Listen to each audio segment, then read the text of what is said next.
Hey,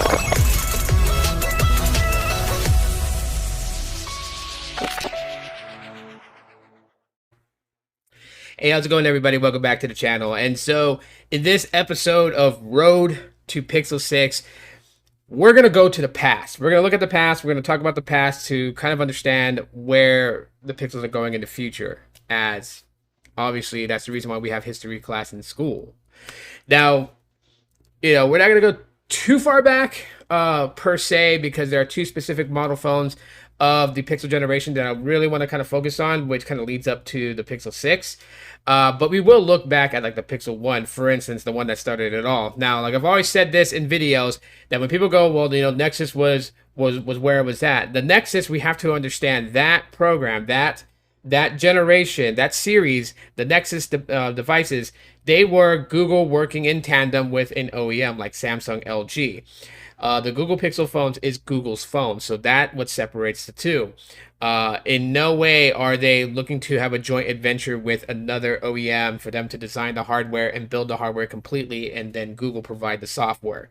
That was Nexus. This is Pixel. This is Google's phone. Straight out, this is Google's phone. And when you look at the Pixel 1, and the one that started it all, obviously emphasized with photography, the camera. And obviously the name Pixel is pretty much that. I was super excited for the release of the Google Pixel, at the time, and the things I was going through. Obviously, I didn't get my hands on one until years later after its release, but I'm happy that I was able to get the Pixel 1 and 1 XL. The two really defined that Google was here to play. It literally put the stamp that they're not leaving the yard anytime soon. They are in this for the long haul. You had the quirkiness of that because you had the 16:9 aspect ratio display on the 2 and then the 18:9 aspect ratio on the 2XL. The one that stands out the most of that generation is the Panda 2XL. I have one. I still use it. Love everything about it. The 3 is where Google really started to show into its premium side by constructing the Pixel 3 with the glass back, frosted. 75% of it is frosted, and the top half of it, or the top 25% of it, is just regular glass. And kind of like going still in keeping to that Google quirkiness, right? So the Pixel 3 and the 3XL, the 3XL most notably for its notch. If I had the 3XL, I wouldn't have a problem with that notch, just to be real with everybody. But it was the 4 is where I started to notice that Google was going to do something a little bit different. And although it may have the square module in the back and body design that can be pretty much like misidentified for another phone, it still stood out. I mean, I know when the 4 came out, a lot of people were like slightly disappointed because rather than going with ultra wide lens, they went with a telephoto lens. Okay, we get that. And then, of course, a 2800 milliamp hour battery, which is a smaller battery for the regular size one. So most people went for the 4XL to get that longer battery life. But where I say they went different with the Pixel 4 that I think was kind of overlooked or played down a little bit was the introduction of Project Soli. Motion control, using your hands to control tasks on your phone without having to touch your phone. Now, people will go on YouTube and have said it's gimmicky and they find no value in it. But I feel like that Google was testing Project Soli in real world usage by just giving it just a few commands that you can execute with it. And that was that, because when you look up and search up Project Soli and what it was supposed to do, Project Soli, they had all kinds of motion gestures with your hands, including being able to rub your fingers to adjust volume knobs and stuff like that digitally. Or, just it would read your hand movements and identify what action in real world use would you do with your hand gestures like that. And it would emulate that on the software. And so having that put into the Pixel 4 showed that Google's quirkiness was really going to start to shine going forward with Google Pixels. And so while, I don't use the motion sense as a daily thing, I use motion sense to geek out and have fun. If I want to show my dad, hey, I can control my phone without my hand, I'll turn on motion sense and then I'll show him, And when people are like, it's not made to be taken seriously, I disagree. It is made to be taken seriously, because as Project Soli advances, we may see it come back in the future, but with a lot more things you can do with it than what you could on the Pixel 4. But the Pixel 4 basically was used to introduce new technology ideas like Project Soli. So with that being said, we moved to the Pixel 5.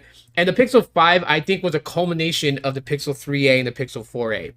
You know, when the Pixel 3 launched the year after that at Google I/O, surprise banger to everybody. Well, there was rumors of a cheaper Pixel coming. That, in fact, was. The Pixel 3a came out and showed that Google can produce a mid-range phone, built of polycarbonate instead of glass materials that would cost you more, and still give you the core things that are synonymous with the Google Pixels without sacrifice. Greatly. So the only things you really sacrificed was like IP certification for water and dust resistance and then wireless charging. Other than that, it was a very well designed phone, a la polycarbonate. And I've showed in my old videos from when I got the Pixel 3 and then I got the 3A right after it, getting that I showed that as far as performance and optimization in Android, they were on par. There was really no major difference between them. And the same thing could be said with the 4A and the 4, other than the build quality and battery life. By the way, I'm shooting this video with the Pixel 4a, so you guys let me know how it looks. So the 5 is a culmination of all that because this was Google's flagship launch.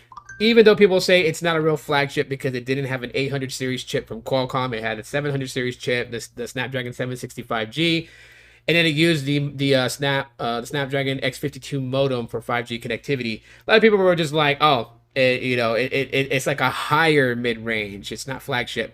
And it's so funny because then people are doing their Pixel 5 6-month later review, 5-month later review, and the things that I'm hearing in those reviews is that it's snappy and it's quite well. Well, obviously, you look at the A series and see how well Google handled that. This is like the final stamp of that Google can build a premium flagship device, but they can also build a very well optimized mid-range device. Where their flagship and their mid-range do not see a gigantic gap in optimization and performance. And that's what the Pixel 5 emulates. Also, it was at a good time too because 2020 wasn't a good year for a lot of people. And so, building a device that they would probably charge $899 for didn't seem like the way to go. So, getting a device that, cost, what was it, $649 or $699? Well, I think it was $699 and then it went on sale for $649. That seemed a lot better than paying, $900. So with these two devices, the reason why I'm pointing at these two devices is because it's showing that Google is trying different ways to make the Pixel appealing to not just the techies, the geeks like me and the nerds, but to everyday phone users out there. And I think that's what the Pixel 6 is doing. So while they've learned from some mistakes they may have made with the Pixel 4 to emulate what they would call patches in those flaws, with the Pixel 6, developing in-house their own chip so that way they have full govern over every aspect of the phone. Design-wise, going back to the quirkiness that, a lot of us geeks and nerds love about Google, but you know what? The phone is also enticing to people that aren't techies and geeks. I know I've asked people who don't follow mobile technology like I do, and they've taken a look at photos I sent them of the Pixel 6, and they actually like it. So it's not just the geeks and techies that can look at that camera bar and say, hey, that serves a purpose and it looks pretty cool. They look at it and they're like, yeah, I would rock that phone. And two of them that had told me they would rock that phone without a case so people could see it. Like, it's full natural look to it and not have it covered by a case. So in fact, with the Pixel 6, it's aiming to hit areas that the Pixels haven't gone before, while paying homage to past devices like the Pixel 2 XL and its Panda design, kind of paying homage to that with the current design right now. Being a little bit innovative with newer technology with a tensor chip, like the Pixel 4 being, introducing Project Soli.